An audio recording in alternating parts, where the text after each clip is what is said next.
The debt collector's boots thundered against the wooden steps of the Whitmore homestead, just as Eleanor was pulling the biscuits from the oven, and she knew before her father even called her name that everything was about to change forever. "Eleanor, come here, girl!"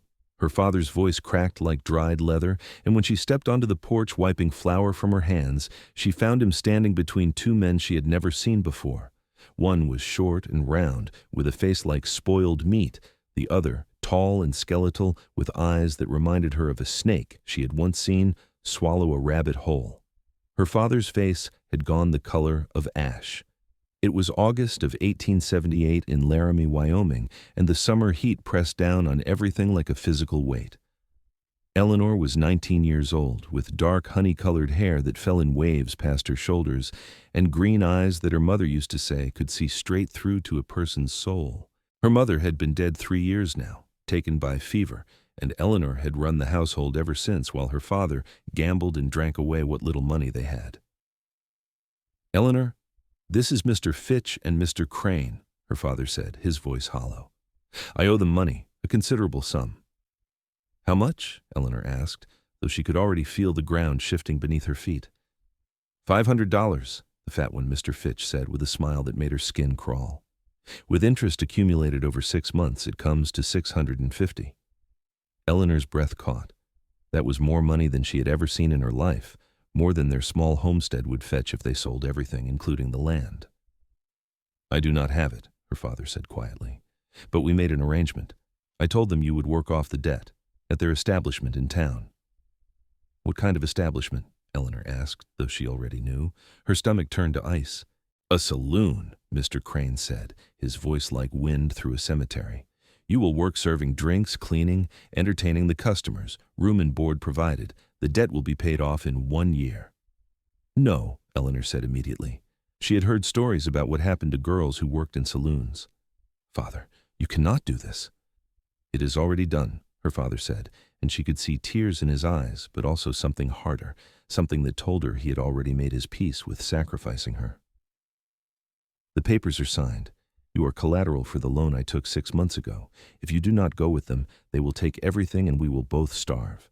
At least this way, I keep the house and you will be fed." "You sold me," Eleanor said, her voice breaking. "You sold your own daughter to pay for your gambling debts." Her father flinched, but did not deny it. Mr. Fitch stepped forward and grabbed Eleanor's arm with fingers like sausages. "Come along now, girl. Gather your things. You have 10 minutes. Eleanor wanted to run, wanted to fight, wanted to scream until her voice gave out, but she was a practical woman, and she knew that 2 grown men would overpower her easily. She also knew that her father was right about one thing. If she refused, they would lose everything. At least if she went, her father would have a roof over his head. At least she would survive.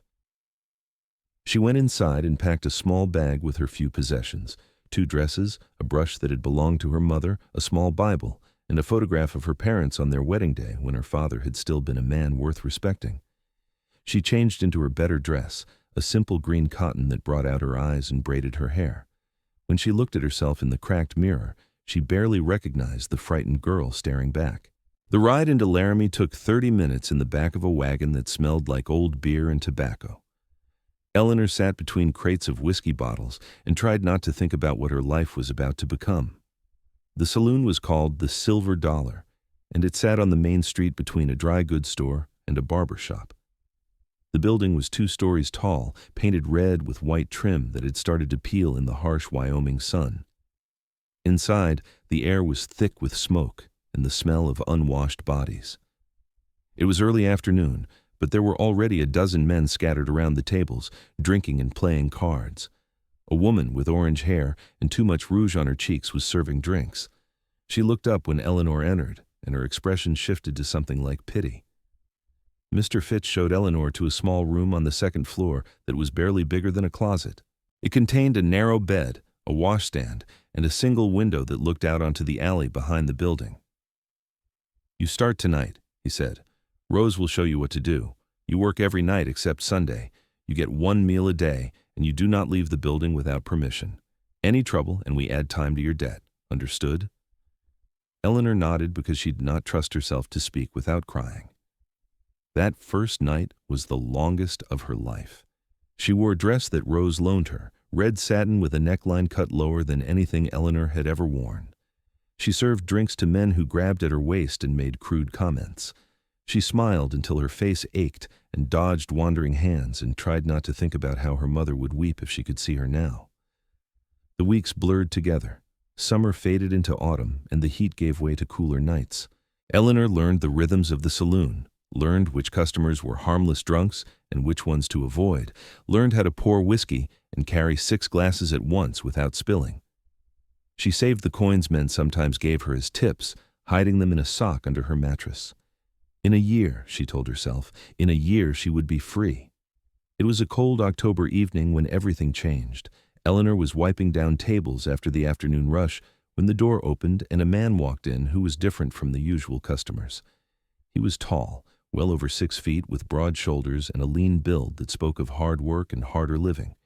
He wore dusty trail clothes and a gun belt slung low on his hips, and when he removed his hat, Eleanor saw dark brown hair and a face that would have been handsome if not for the tired lines around his eyes and the scar that cut through his left eyebrow. He looked to be in his middle 20s. He took a table in the corner, and Eleanor approached with her practiced smile. "What can I get you?" "Whiskey," he said, his voice a low rumble, "and whatever you have that passes for food around here." Eleanor brought him whiskey and a plate of stew that the cook had made that morning. The man ate slowly, methodically, and Eleanor found herself watching him from across the room. There was something different about him. He did not leer at the women or shout crude jokes with the other men. He sat alone, ate his meal, drank his whiskey, and minded his own business. When he was finished, he paid and left without a word. He came back the next night, and the night after that. Always the same routine: a corner table, whiskey, food, silence. On the 4th night, Eleanor's curiosity got the better of her. "You are not from around here," she said as she set down his whiskey. He looked up at her with eyes that were a startling shade of blue-gray. "No, madam, just passing through." "Where are you headed?" "Wherever the work is." He paused. "Name is Owen McCrae. I'm a ranch hand. Heard there might be work at the big spreads north of here." "Eleanor Whitmore," she said, then wondered why she had given him her real name. Most of the girls used false names. Something shifted in his expression. "You do not seem like you belong here." Eleanor stiffened. "I work here same as the others." "That is not what I meant." Owen took a sip of his whiskey. "You just seem different, like you have not been worn down yet." "Give it time," Eleanor said bitterly, and walked away before he could ask any more questions. But Owen kept coming back. He came every night for 2 weeks, always polite, always respectful, always leaving a generous tip. He started asking Eleanor questions: where she was from, if she had family, what her favorite season was. Simple questions that no one else bothered to ask. Eleanor found herself lingering at his table, looking forward to those brief conversations in a way that scared her. On the 15th night, Owen was late. Eleanor kept glancing at the door, telling herself she was being foolish to care whether some drifting cowboy showed up or not. When he finally walked in, it was past midnight, and the saloon was mostly empty except for a few die-hard drunks. He looked troubled. "You are late," Eleanor said as she brought him his usual whiskey. "Had to think some things through." Owen looked at her directly. "How much do you owe?" Eleanor nearly dropped the glass. "I beg your pardon?" "Your father's debt, the one they are making you work off. How much?" "How did you—" Eleanor's voice trailed off. "Who told you?" "Rose. She said your father used you as collateral for a gambling debt, said you have been here 2 months and have 10 more to go. How much is the debt?" Eleanor sank into the chair across from him, too shocked to maintain the pretense of being just another saloon girl. $650. "Why are you asking?" Owen pulled a leather pouch from inside his jacket and set it on the table. It landed with a heavy clink. "There is $700 in there, more than enough to pay off the debt and give you a fresh start." Eleanor stared at the pouch like it was a snake. "I do not understand." "I'm buying out your contract, paying off what your father owes so you can leave this place." "Why would you do that?" Eleanor's hands were shaking. "You do not even know me." "I know enough." Owen's voice was quiet but firm. "I know you do not deserve to be here. I know your father had no right to use you as payment, and I know that if I walk out of here tonight without doing something, I will regret it for the rest of my life." "That is a fortune," Eleanor whispered. "How do you even have that much money?" "I have been saving for 5 years. Was planning to buy land, start my own spread." He pushed the pouch across the table. "But land will still be there next year. You might not be."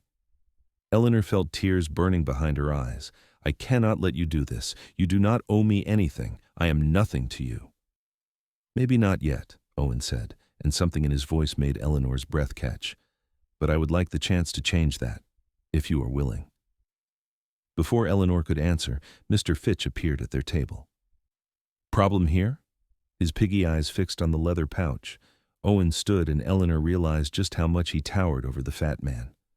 "No problem. I am here to settle Miss Whitmore's debt." Mr. Fitch's eyes went wide. "All of it?" $700, 50 more than owed for the trouble. Owen's hand rested on his gun belt, not quite a threat, but close enough. "I assume we can do this civilized." Mr. Fitch licked his lips. Eleanor could see him calculating, trying to figure out if he could demand more. But something about Owen's stance, the easy confidence in the gun at his hip, made the fat man reconsider. "Let me get Mr. Crane. We will need to draw up papers." 20 minutes later, Eleanor stood in the cold night air outside the Silver Dollar with her small bag in one hand and her freedom in the other. It felt unreal, like a dream she might wake from at any moment. Owen stood beside her, his hat pulled low against the wind that had started to pick up. "Where will you go?" he asked. "I have nowhere," Eleanor admitted. "My father's house is not my home anymore, not after what he did." Owen was quiet for a long moment. "I have a room at the boarding house on 3rd Street. Mrs. Patterson, who runs it, is a decent woman. I can pay for a room for you, just until you figure out what you want to do." "You have already given me everything," Eleanor said, her voice breaking. "I cannot ask for more." "You are not asking. I am offering." Owen turned to face her fully. "Look, I know this is strange. I know you have no reason to trust me, but I'm not going to pay off your debt just to leave you standing in the street with nowhere to go. Let me help you, at least until you get on your feet." Eleanor looked at this man who had appeared in her life like something out of a story, who had given up his dreams to save someone he barely knew, and she felt something shift in her chest. "Why?" she asked again. "Why would you do all this for me?" Owen's expression softened. "My mother was sold by her family to pay a debt when she was 16. She worked in a place like that Silver Dollar for 3 years before my father found her and bought her freedom. He married her a week later, and they had 30 good years together before she passed. My father always said that saving her was the best thing he ever did with his life. I guess I always hoped I would get the chance to do the same for someone." Eleanor felt tears spill down her cheeks. "I do not know what to say." "Say you will let me buy you supper tomorrow, somewhere nice where you can wear a dress that actually fits and no one will grab at you or treat you like property." Owen smiled, and it transformed his whole face. "Say you will give me a chance to know you as more than just a girl I see across a smoky saloon." "Yes," Eleanor said, and it felt like the first real choice she had made in months. "Yes, I would like that very much." Mrs. Patterson was indeed a decent woman, round and motherly, with gray hair pulled back in a stern bun. She took one look at Eleanor's tear-stained face and red satin dress and asked no questions, just showed her to a clean room on the 2nd floor with a real bed and curtains on the windows. Eleanor lay down that night on sheets that smelled like lavender and cried until she had no tears left. The next morning, she woke to sunlight streaming through the windows and the sound of church bells in the distance. For a moment she panicked, thinking she had overslept and would be punished, before remembering that she was free. Actually free. She lay in bed staring at the ceiling and trying to process the enormity of what had happened. There was a knock on her door mid-morning. When Eleanor opened it, she found Mrs. Patterson holding a dress. "This belonged to my daughter before she married and moved to Denver," the older woman said. "I think it will fit you better than that awful thing you were wearing last night. Consider it a loan." The dress was beautiful, a deep blue cotton with white buttons down the front. It fit Eleanor almost perfectly, just a little long in the hem. She brushed out her hair and pinned it up properly for the first time in weeks. When she looked in the mirror, she saw herself again, not the frightened saloon girl, but Eleanor Whitmore, 19 years old and free. Owen came to collect her at noon. He had cleaned up too, wearing a fresh shirt and clean trousers, his hair still damp from washing. He looked at Eleanor for a long moment when she came down the stairs, and she saw something like wonder in his eyes. "You look beautiful," he said simply. They went to a small restaurant on the edge of town, the kind of place where respectable people ate. Eleanor felt self-conscious at first, worried that everyone would know where she had been, what she had been. But no one stared. No one whispered. They were just a young man and woman sharing a meal on a Sunday afternoon. Owen ordered roast chicken and potatoes, and Eleanor had never tasted anything so good. They talked while they ate, real conversation for the first time. Owen told her about growing up on his parents' small ranch in Montana, about losing his father to a bad horse 5 years ago and his mother to grief a year later. He told her about working as a hired hand, moving from ranch to ranch, never staying in one place long enough to call it home. "What made you stop here?" Eleanor asked. "Heard the big ranches were hiring for winter work. Thought I might earn enough to finally buy that land I've been dreaming about." He smiled ruefully. "Well, I was earning enough, before I decided to spend it all on buying out your contract." "Do you regret it?" Eleanor asked quietly. "Not for a second." Owen reached across the table and took her hand. His palm was calloused and warm. "Best money I ever spent." Eleanor felt heat rise in her cheeks. She'd been touched by dozens of men in the past 2 months, crude grabs and pinches that made her feel dirty. But this was different. This made her feel like she was made of something precious. "What will you do now?" she asked. Owen shrugged. "Same as before, I suppose. Find work, save money, try again. It might take a few more years, but I will get there eventually." "I need to find work too," Eleanor said. "I have a little saved from tips, but not enough to get far. Mrs. Patterson said she might need help with the boarding house, cooking and cleaning. It would not pay much, but it would be honest work." "That sounds like a good start." Owen squeezed her hand. "And Eleanor, you do not have to decide everything today. You just got free. Take some time to breathe." They spent the afternoon walking around Laramie. It was a beautiful autumn day, the sky a brilliant blue, and the air crisp with the promise of coming winter. Owen showed her the parts of town she had never seen, having been essentially a prisoner for the past 2 months.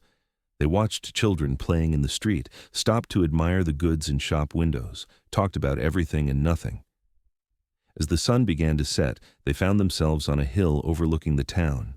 Eleanor could see the silver dollar in the distance, that red-painted prison, and felt a shudder run through her.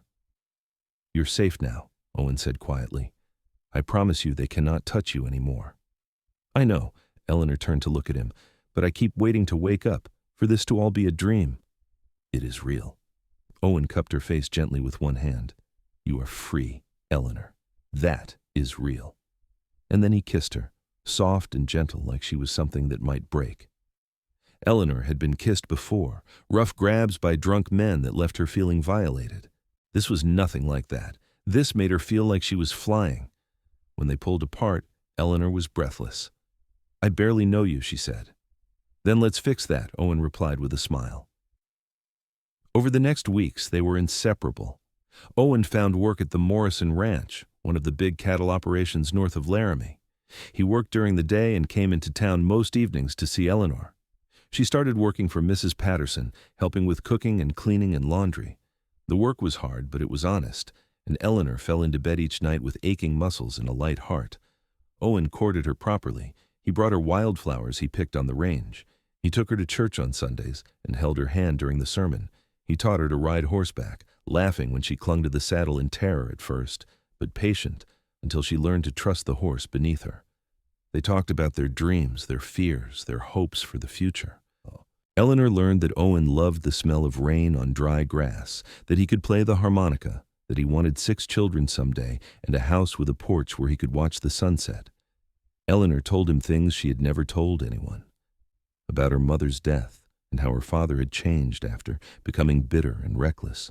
About the shame she felt at having worked in the saloon, even though she knew it was not her fault. About her fear that she would never be free of that stain, that people would always see her as tainted. "Anyone who judges you for surviving is a fool," Owen said fiercely. "You did what you had to do. That takes more strength than most people will ever know." November came, and with it, the first snow. Wyoming winters were brutal, and Eleanor was grateful every day for the warm room at the boarding house and the work that kept her busy. Owen came to town less frequently as the snow made the roads difficult, but when he did come, Eleanor's whole world lit up. One evening in late November, Owen showed up at the boarding house with snow in his hair and an urgent expression on his face. Eleanor was in the kitchen helping Mrs. Patterson with dinner preparations when he arrived. "I need to talk to you," he said. "Alone." They went to the small parlor, and Eleanor's heart was pounding. Something was wrong. She could see it in every line of his body. "The Morrison Ranch is sending a crew to Montana in the spring," Owen said without preamble. "They are buying breeding stock from a ranch up there and need experienced hands to bring the cattle back. It is good money, really good money. 3 months' work that would pay more than I could make in a year otherwise." "That is wonderful," Eleanor said, but she could feel her heart sinking. 3 months. 3 months without seeing him. "It is an opportunity I cannot pass up," Owen continued. "With what I would make, added to what I have left, I could buy land by next year, start building a real life." "You should do it," Eleanor said, trying to keep her voice steady. "This is what you have been working toward." "I do not want to leave you," Owen said, and the raw honesty in his voice made Eleanor's chest ache. "These past 2 months have been the best of my life. The thought of being away from you for 3 months feels impossible." "It is only 3 months," Eleanor said, though the words felt hollow. "I will be here when you get back." Owen crossed the room and took both her hands in his. "Come with me," Eleanor blinked. "What?" "Come with me. To Montana. We could get married before we go, make it proper. You would not have to work on the drive. You could stay at the ranch house with the owner's wife. And when it is over, we would come back here together and start our life." "Owen, we have only known each other 2 months." "I know," Owen pulled her closer, "and I know it is fast. But Eleanor, I have never been more certain of anything in my life. I love you. I want to build a life with you, have children with you, grow old with you. I want to wake up every morning and see your face on the pillow next to mine. Tell me you do not feel the same, and I will never mention it again. But if you do feel it, even a little, then please say yes." Eleanor's eyes filled with tears. She thought about the past 2 months, about how Owen had saved her and courted her and treated her like she was precious. She thought about the way her heart leapt every time she saw him, the way his smile could turn her whole day bright. She thought about the future stretching ahead and how empty it would feel without him in it. "I do feel the same," she whispered. "I love you too, but marriage is not something to rush into." "Why not?" Owen asked. "What are we waiting for? Some arbitrary amount of time to pass so other people will approve?" "Eleanor, I knew I wanted to marry you the night I walked into that saloon and saw you wiping tables with your shoulders back and your head held high despite everything. I just had to wait for you to see it too." Eleanor laughed through her tears. "This is insane." "Probably," Owen agreed, "but say yes anyway." "Yes," Eleanor said, and felt like she was jumping off a cliff. "Yes, I will marry you." Owen whooped and lifted her off her feet, spinning her around until they were both dizzy and laughing. Mrs. Patterson came bustling in to see what the commotion was about, and when they told her, the older woman burst into tears and hugged them both. They were married 2 weeks later in the small church on Sunday morning.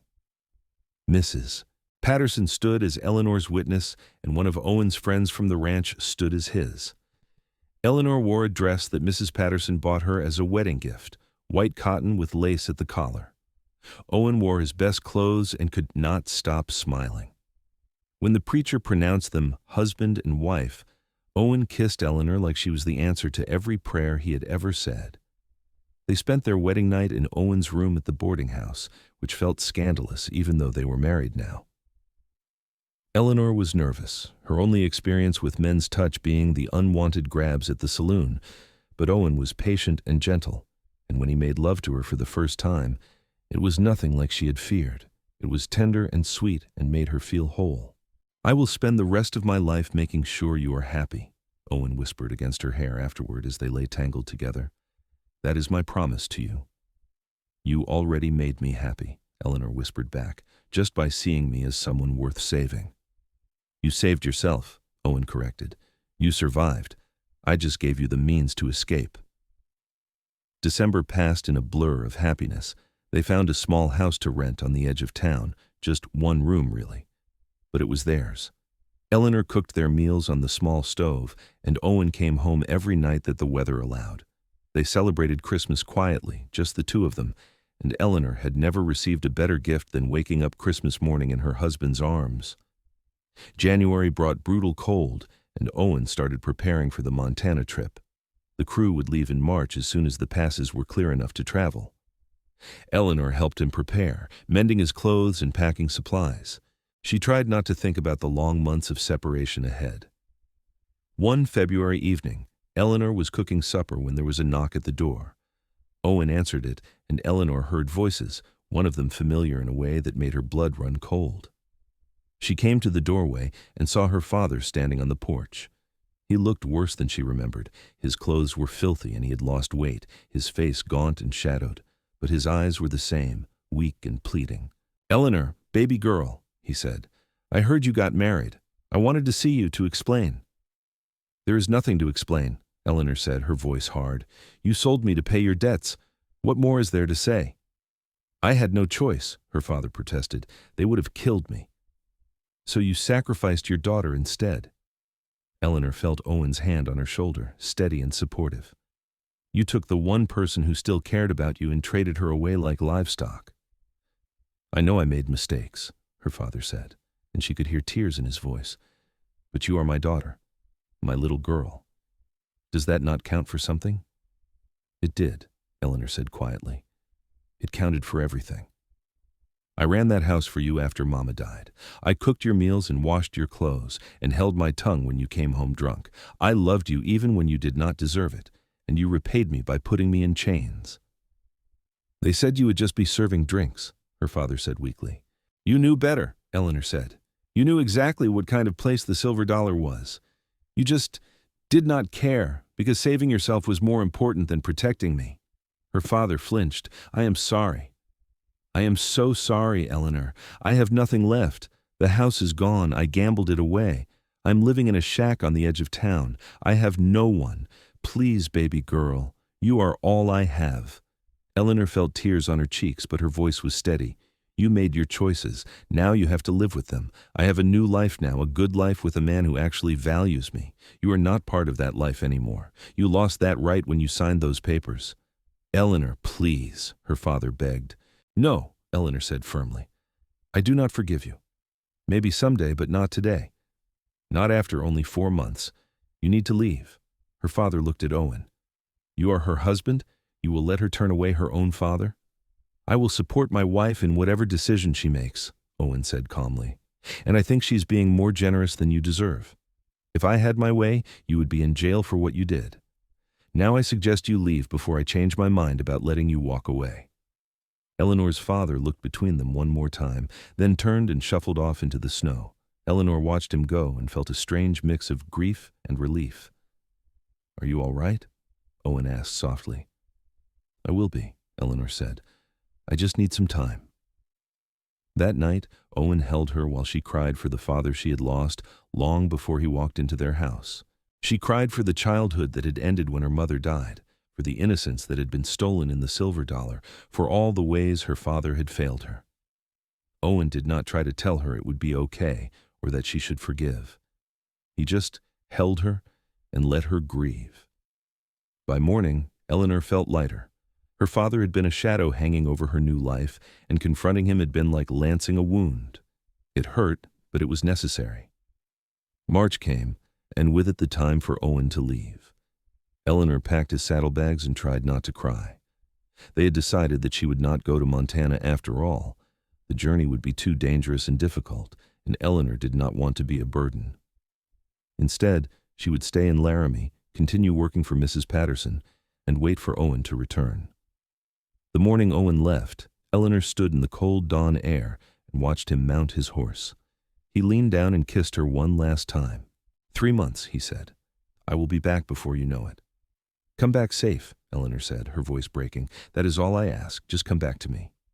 I promise, Owen said, and then he was riding away with the rest of the crew, and Eleanor was alone. The next 3 months were the longest of Eleanor's life. She threw herself into work, taking on extra tasks for Mrs. Patterson and spending her evenings sewing or reading. She made friends with some of the other women in town, respectable wives and daughters who accepted her without question now that she was married. No one mentioned the silver dollar or where she had worked before. In a frontier town like Laramie, people were more interested in who you were now than who you had been. She went to church every Sunday and prayed for Owen's safe return. She wrote him letters even though she had no way to send them, filling pages with everything she wanted to tell him. At night, she slept in their bed and tried not to think about all the things that could go wrong on a cattle drive. April passed, then May. Eleanor counted the days like a miser counting coins. She imagined Owen on the trail, riding under the big Montana sky, working with the cattle. She imagined him thinking about her the way she thought about him constantly. In mid-June, nearly 4 months after he had left, Eleanor woke feeling ill. She made it outside before she was sick, retching into the bushes behind the house. Mrs. Patterson found her there, pale and shaking. "How long?" the older woman asked knowingly. "How long what?" Eleanor asked, wiping her mouth. "How long have you been feeling poorly in the mornings?" Eleanor thought about it. "A week? Maybe 10 days?" Mrs. Patterson smiled. "You are with child, dear. I would bet my best hat on it." Eleanor's hand went to her stomach automatically. A baby. Owen's baby. She felt a rush of joy so intense it made her dizzy, followed immediately by fear. Owen was not here. What if something happened to him? What if he never came back and she was left to raise this child alone? But no, she told herself firmly. Owen had promised to come back and he would keep that promise. She knew it in her bones. The next weeks were a blur of excitement and anxiety. Eleanor's body changed rapidly. Her breasts became tender, her waist thickened. Mrs. Patterson fussed over her, making sure she ate properly and did not work too hard. The other women in town congratulated her and offered advice, some useful, some terrifying. Eleanor wanted Owen so badly it was a physical ache. She wanted to tell him about the baby, wanted to see his face when he learned he was going to be a father. She wanted him there to feel the baby move, to plan for the future, to share in this miracle. Late one June afternoon, Eleanor was hanging laundry in the yard when she heard shouting from the main street. She walked around to the front of the house and saw people running toward the edge of town. Her heart started pounding. Something had happened. She followed the crowd and saw them. A line of cowboys on horseback, trail worn and dusty, driving a herd of cattle down the main street. The Morrison Ranch crew had returned. Eleanor scanned the riders frantically, looking for Owen's tall figure, his dark hair. For a terrible moment she could not find him, and her heart stopped. Then she saw him near the back of the group, sitting tall in his saddle, and she started running. "Owen!" she shouted, not caring who saw or what they thought. "Owen!" He heard her and his head snapped around. When he saw her, his whole face lit up. He swung down from his horse in one smooth motion and caught her as she launched herself into his arms. "You are back," Eleanor sobbed into his shoulder. "You are really back." "I told you I would come home," Owen said, holding her so tight she could barely breathe. "I told you, Eleanor, nothing could keep me away." She pulled back to look at him. He was thinner, weathered by sun and wind, with new lines around his eyes, but he was whole and healthy and here. "I have news," Eleanor said, taking his hand and pressing it to her stomach. "We are going to have a baby." Owen's eyes went wide. "You are certain?"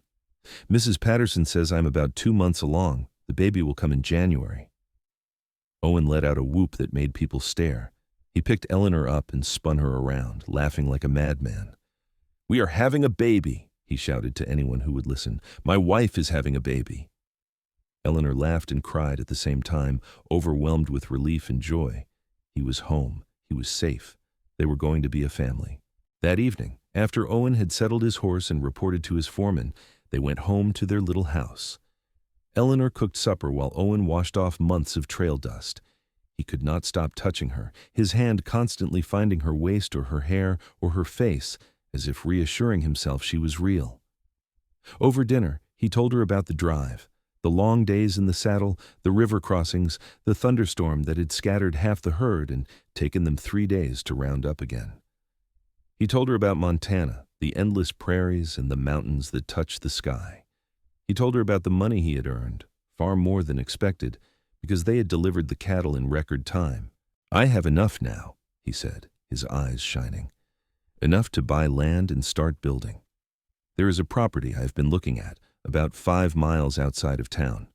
It has a creek running through it and good grazing land. The owner is willing to sell for a fair price. That is wonderful, Eleanor said, her hand resting on her barely rounded belly. By the time the baby comes, we will have our own land. Our own home, Owen corrected. A real home, Eleanor. Not rented rooms, but something that belongs to us, something we can pass down to our children. Over the next weeks, Owen moved forward with purchasing the land.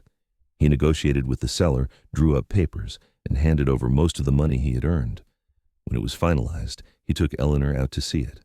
The property was beautiful, 160 acres of rolling grassland, with the creek Owen had mentioned running along the eastern edge. There was a small stand of cottonwood trees near the water that would provide shade in summer. From the highest point, you could see the mountains in the distance. Here, Owen said, standing on a slight rise, this is where we will build the house. We will be able to see for miles, and over there, that is where the barn will go. We will start with cattle, just a small herd. But eventually, when we have more money, we can add horses too. Eleanor could see it all as he described it. The house with the porch he had always wanted, the barn, the corrals, children running through the grass, their laughter carried on the wind. It was everything she had dreamed of, and more. It is perfect, she said, and meant it. Owen started building immediately. He worked during the day and every spare moment besides, cutting timber, laying foundations, raising walls. Eleanor helped where she could, though Owen was protective of her condition and would not let her do heavy work. Other men from the Morrison Ranch helped on their days off, returning the favors Owen had done for them over the years. By August, the frame of the house was up. By September, the walls were complete and the roof was on. It was a simple structure, just 3 rooms initially with plans to add on later. But it had real glass windows and a good stove and a bedroom where they could close the door for privacy. They moved in October, when Eleanor was 6 months along and showing properly. She walked through their new home and cried with happiness. It was modest, rough in places, but it was theirs. No one could take it from them. No one could use it to control them. Owen built furniture in the evenings, a table, chairs, a cradle for the baby. Eleanor sewed curtains from fabric Mrs. Patterson helped her pick out in town. They set up house like they had been doing it for years, falling into an easy rhythm of partnership. Winter came early that year. By November, snow covered the ground and the temperature dropped below freezing. Eleanor grew rounder, her belly swelling with their child. Owen would put his hand on her stomach at night and feel the baby kick, his face full of wonder. "Boy or girl?" he would ask. "I do not know," Eleanor would say, "but healthy. That is all that matters." Christmas came and they spent it in their new home, just the 2 of them and the baby not yet born.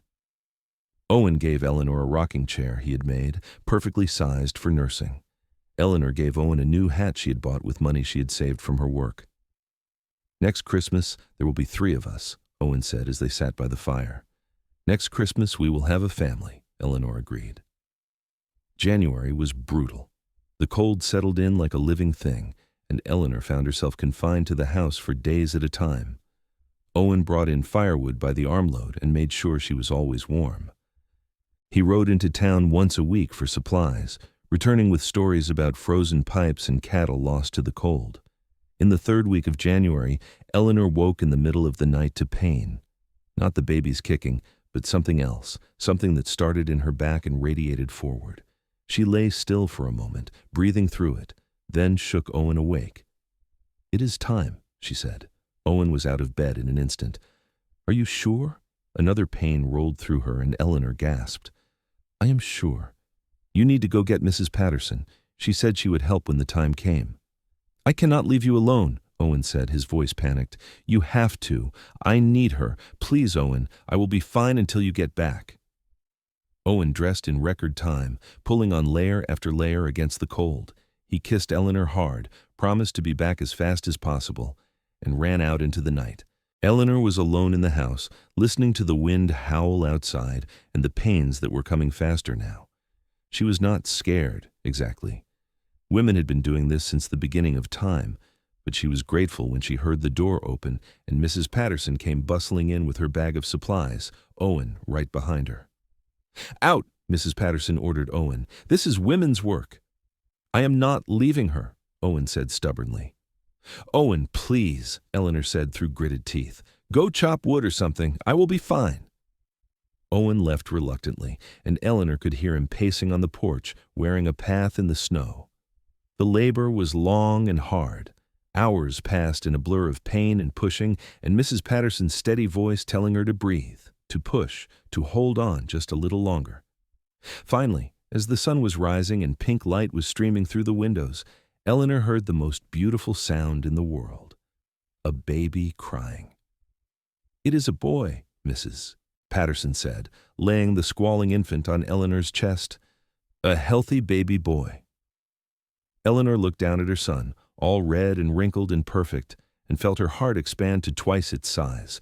Owen burst through the door before Mrs. Patterson could stop him, and when he saw Eleanor holding their baby, tears started streaming down his face. "We have a son," Eleanor said, smiling through her own tears. Owen knelt beside the bed and touched the baby's tiny hand with one finger. The infant gripped it reflexively, and Owen let out a choked laugh. "He is perfect, Eleanor. He is absolutely perfect." They named him James after Owen's father, James McCrae, born in a snowstorm in January of 1879, healthy and loud and already loved beyond measure. The first months of James's life passed in a sleepless blur. Eleanor had never been so exhausted or so happy. Owen was besotted with his son, holding him every chance he got, rocking him to sleep, making ridiculous faces to get him to smile. Eleanor would watch them together and feel such overwhelming love it frightened her sometimes. Spring came, and with it, new life. Owen bought a small herd of cattle, just 20 head to start. He built fences and planted a garden. Eleanor cared for James and kept the house and cooked meals for Owen and the occasional ranch hand he hired to help with the work. In May, almost exactly a year after Owen had left for Montana, Eleanor's father died. Someone found him frozen in the shack where he had been living, a bottle of whiskey clutched in his hand. The sheriff came out to the ranch to tell Eleanor personally. She felt sad, but not grief-stricken. Her father had made his choices and suffered the consequences. She had mourned him long before he died, mourned the man he had been before grief and alcohol destroyed him. She arranged for a simple burial and attended the funeral with Owen at her side and James in her arms. She said a prayer for her father's soul and then walked away from his grave without looking back. Life settled into a rhythm. Owen worked the land and Eleanor raised their son. They were not rich by any measure. Some months they barely scraped by. But they were happy, truly happy, in a way Eleanor had never imagined possible. James grew from an infant to a toddler, taking his first steps on his first birthday and speaking his first word, Dada, a week later. Owen started teaching him about ranching as soon as he could walk, taking him out to see the cattle, letting him pet the horses. Eleanor would watch them from the porch, her husband and her son, and thank God for the day Owen McCrae walked into the Silver Dollar Saloon. When James was 2, Eleanor discovered she was pregnant again. This time a girl, born in the autumn of 1881, with her mother's green eyes and her father's dark hair. They named her Sarah, after Owen's mother. James was fascinated by his baby sister, constantly wanting to hold her and help care for her. The years passed. The ranch grew slowly but steadily. They added more cattle, built a bigger barn, expanded the house to include 2 more bedrooms and a proper dining room. Owen hired permanent ranch hands, young men looking for honest work. Eleanor started a chicken coop and sold eggs in town. They were building something real, something lasting. In 1883, another son arrived, Thomas. In 1885, twin girls, Lucy and Rose. The house was full of noise and laughter and chaos. Eleanor's days were consumed with cooking and cleaning and laundry and breaking up fights between siblings. Owen came in every evening covered in dust and manure, and his face would light up when his children ran to greet him. On summer evenings when the work was done and the children were finally asleep, Owen and Eleanor would sit on the porch he had built all those years ago. They would watch the sun set over their land, over the home they had created together, and Owen would take Eleanor's hand. "Do you ever regret it?" he would ask sometimes, "marrying me so fast, building this life out here?" And Eleanor would always shake her head. "Not for a single moment. You gave me everything, Owen. You gave me my freedom and my life in this family. I could not regret that if I tried. You gave me just as much, Owen would say, more even. You gave me a reason to stop drifting. You gave me a home. In 1887, when James was 8 years old and already helping with the cattle like a proper ranch hand, Eleanor's old friend Rose from the Silver Dollar showed up at their door. She was older, harder, with lines around her eyes that spoke of a difficult life. She had saved enough money to leave the saloon and wanted to go somewhere, anywhere else. Could Eleanor help? Eleanor welcomed her without hesitation. She gave Rose a job helping with the house and the children, paid her fairly, treated her with respect.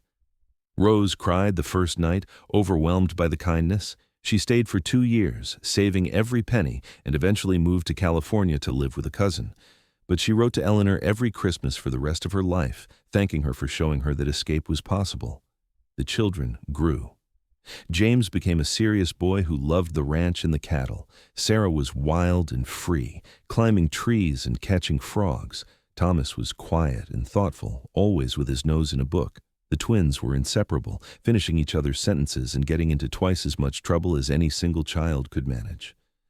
Owen's hair started to gray at his temples. Eleanor found laugh lines around her eyes when she looked in the mirror. They were getting older, but the love between them had not faded. If anything, it had grown deeper, strengthened by years of partnership and shared joys and weathered hardships. In 1890, when Eleanor was 31 and Owen was 33, they took a rare trip to town without the children. They walked down the main street of Laramie, hand in hand, and passed the Silver Dollar Saloon. It had been sold a few years back and was now a respectable hotel. The red paint had been covered with white, the interior gutted and renovated. Eleanor stopped and looked at it for a long moment. Owen squeezed her hand. "That place does not own you anymore," he said quietly. "It never really did." "I know," Eleanor said. "I was just thinking about the girl I was back then, how scared and lost she felt, how certain she was that her life was over." "What would you tell her?" Owen asked. "If you could go back?" Eleanor smiled.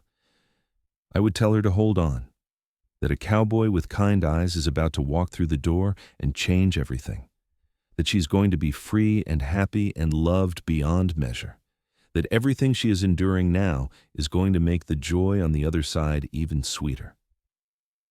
"Come on," Owen said, tugging her hand. "Let's go home." They walked back to where they had left the wagon, and Owen helped Eleanor up onto the seat.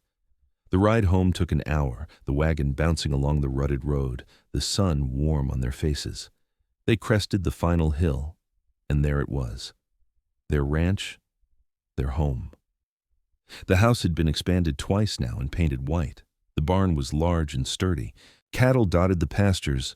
Smoke rose from the chimney where one of the ranch hands was watching the children.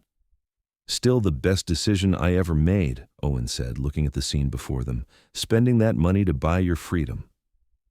"Best decision I ever made was saying yes when you proposed," Eleanor replied.